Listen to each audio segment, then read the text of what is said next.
mayamda video mata khudol tawjage ngasi phongmasi phongda charu mai chakpada nupa ama sire amukasu charu mai chakpada nupa ama sire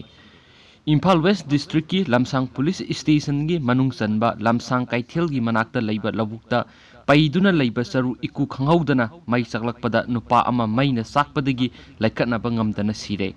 ngarang nungthil pung 2:10 rom tabada thokiba thodok adu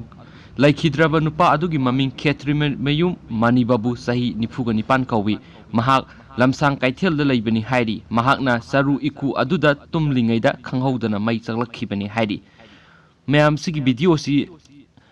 pathok pasi loiraba matung jida mayam da ina thamjaningriba wahang khara haitare video asi semulurak pamatam da mayam ko yamna isar angakpa ma phawba amasung yamna